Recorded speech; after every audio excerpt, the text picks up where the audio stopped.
जय हिंद दोस्तों, स्वागत है आपका अपने YouTube channel paramilitary news Hindi में। और आप देख रहे हैं paramilitary news Hindi daily update, जहां हम बात करते हैं बीते 24 घंटे में केंद्र अर्धसैनिक बल और सीएपीएफ के महत्वपूर्ण खबरों का। चलिए आज की बड़ी खबर से शुरुआत करते हैं। और सबसे पहले सबसे बड़ी खबर झारखंड से। झारखंड के चाईबासा में सुरक्षा बलों को माओवादी विरोधी अभियान में एक महत्वपूर्ण सफलता मिली है।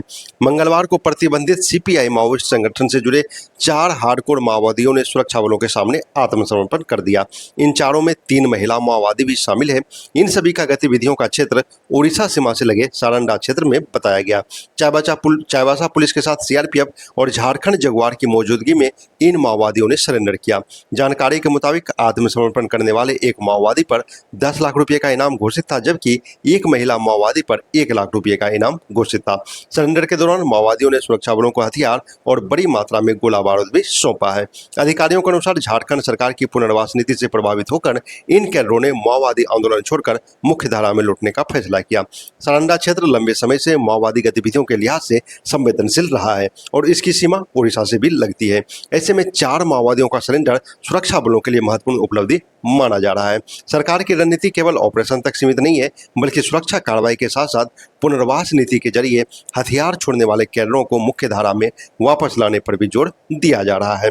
अब दूसरी सबसे बड़ी खबर सीधे सुप्रीम कोर्ट से जुड़ी हुई है। डॉरी डेथ केस में आरोपी एक बीएसएफ कर्मचारी को सुप्रीम कोर्ट से बड़ी राहत मिली है। सुप्रीम कोर्ट ने उसके खिलाफ दर्ज एफआईआर, चार्जशीट और उससे जुड़े बड़े आपराधिक कार्रवाई को रद्द कर दिया है।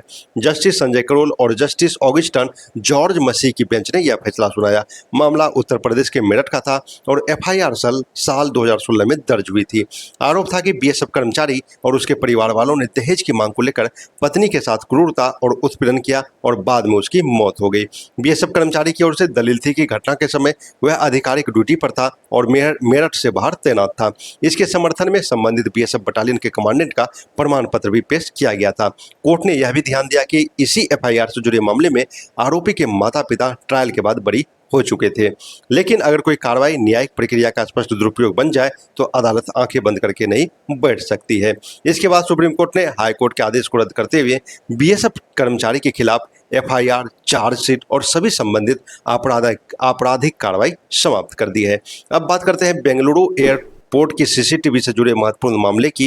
कन्नड़ अभिनेत्री रनाया राव से जुड़े गोल्ड स्मगलिंग केस में सीएसएफ ने कर्नाटक हाईकोर्ट को बताया कि मांगी गई सीसीटीवी फुटेज उपलब्ध कराई जाएगी। मामला कैंपेगौड़ा इंटरनेशनल एयरपोर्ट का है। रनाया राव ने एयरपोर्ट पर अपनी गतिविधियों को पूरी सीसीटीवी फुटेज उपलब्ध कराने की मांग की थी। उनकी मांग 3 मार्च 2025 शाम 4:30 बजे से 4 मार्च सुबह 6 बजे तक की फुटेज को लेकर थी। मामले की सुनवाई जस्टिस सूरज गोविंद राज के सामने हुई। सुनवाई के दौरान सीएसएफ की ओर से additional solicitor general Arvind Kamat ने बताया कि फुटेज को लेकर एक मिसअंडरस्टैंडिंग हुई थी। सीएसएफ के मुताबिक रिकॉर्ड की गई वीडियो 3 मार्च शाम 4:30 बजे से 4 मार्च सुबह 11 बजे तक उपलब्ध है, अर्थात मांगी गई अवधि से भी ज्यादा समय की फुटेज संरक्षित है। सीएसएफ की ओर से अदालत को बताया गया कि अगर याचिकाकर्ता संबंधित अधिकारी से संपर्क करती है तो उपलब्ध फुटेज उन्हें दी जाएगी।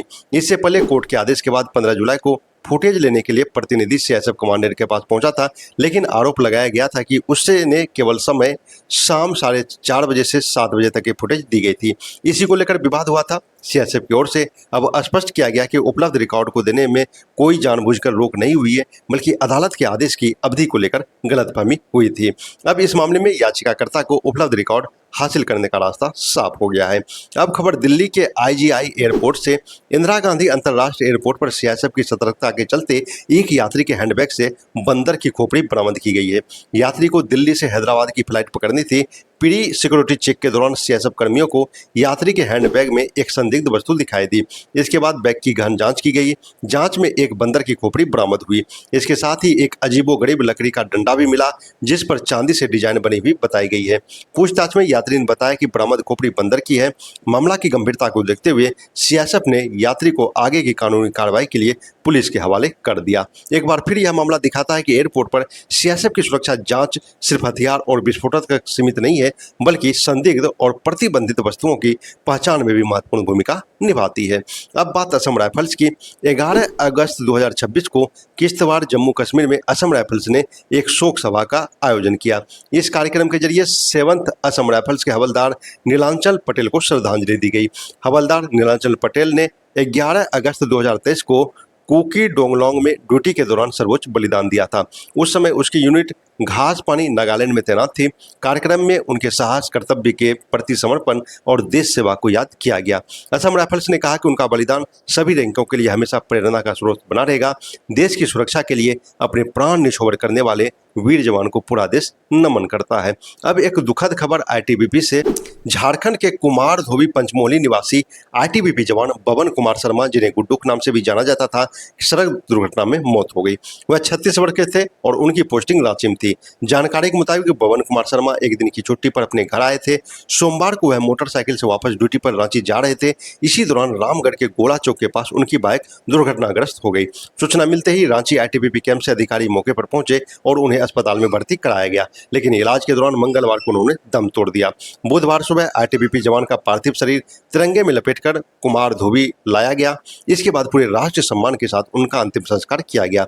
अंतिम संस्कार के दौरान आईटीबीपी के जवानों ने उन्हें सलामी दी। वह अपने पीछे पत्नी, एक बेटा और एक बेटी छोड़ गए।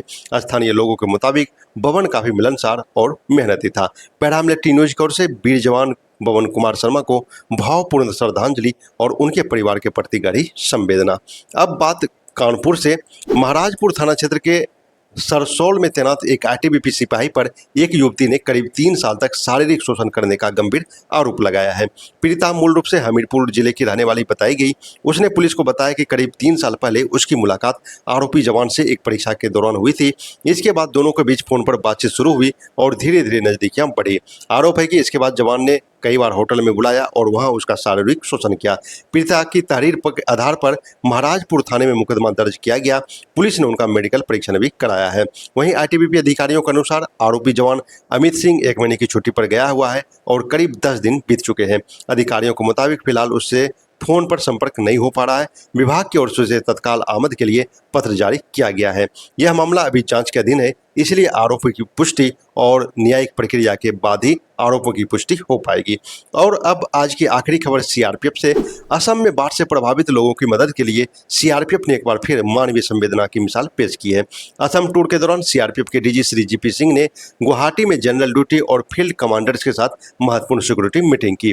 बैठक में उन्होंने स्पष्ट किया कि एरिया सिक्योरिटी और लॉ एंड ऑर्डर बनाए रखना सीआरपीएफ की सर्वोच्च प्राथमिकताओं में शामिल है। डीजी ने बाढ़ के दौरान एवैक्यूएशन ऑपरेशन में फील्ड फॉर्मेशन द्वारा निभाई गई प्रोएक्टिव भूमिका की सराहना भी की।